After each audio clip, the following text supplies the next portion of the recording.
Good evening and welcome to CYC News for today, the 27th of July 2014 and the 20th of Abib 17:30am. I'm David Nada.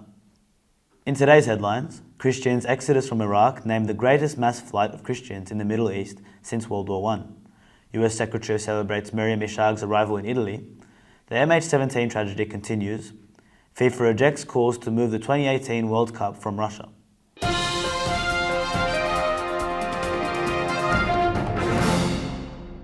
The flight of Christians from the Iraqi city of Mosul is the greatest mass flight of Christians in the Middle East since the Armenian massacres and the expulsion of Christians from Turkey during and after World War I, according to The Independent.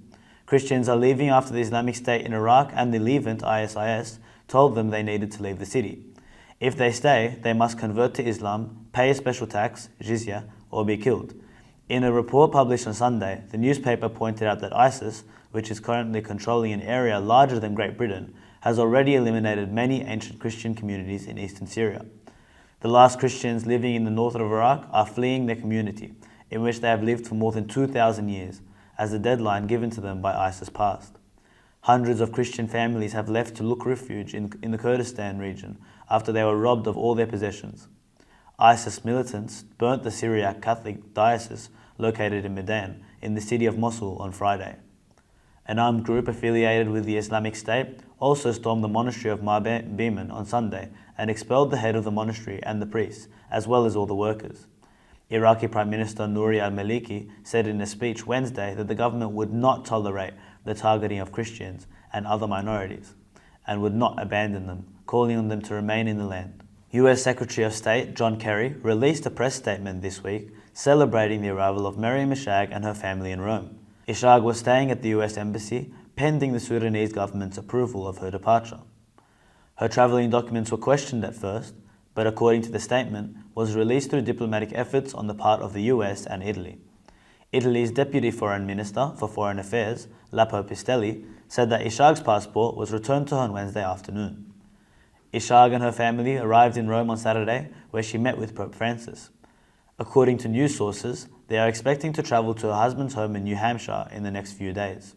Kerry continued in his statement saying, "The United States will continue to be an unwavering advocate for the right to freedom of religion worldwide." His statements come at a moment of controversy on this issue for the US government. The position of Ambassador at Large for International Religious Freedom has been empty for 9 months, since the resignation of the previous ambassador in October 2013. Grieving relatives of the MH17 crash victims have had chilling confirmation that their loved ones' possessions have been looted from the crash site. Relatives of victims in the Netherlands dialed the mobile phone numbers of crash victims and said the phones were answered by people with Eastern European-sounding voices. The Netherlands, De Telegraaf reported. Telephone companies agreed to waive the usual requirement for a death certificate and agreed to cancel the phone subscriptions so those who took the phones could not continue to use them. There have been several reports of looting at the crash site, which spreads over more than 50 square kilometers and has not been secured because it is in separatist-controlled territory. Anyone with the right accreditation, obtained from the self-proclaimed Donetsk People's Republic, can roam the site under the watch of the militia. Journalists who examined the scene said there was a notable lack of items such as phones, wallets, cameras, and jewelry. Some footage shot at the scene appears to show one militant taking a ring and putting it in a paper bag. Ukraine has also accused local militants of stealing diplomatic papers carried on the flight.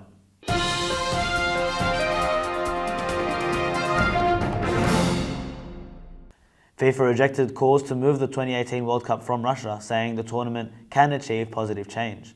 Some lawmakers in Germany wanted the hosting rights reviewed because of Russia's alleged involvement in shooting down MH17 over Ukraine last week. Political pressure on Russia increased Friday when the European Union sought to freeze assets and restrict travel for more individuals and businesses. FIFA said in a statement it deplores any form of violence and questions the purpose of relocating the showcase tournament. The conflict between Ukraine and pro-Russia separatist rebels escalated days after the World Cup ended in Brazil.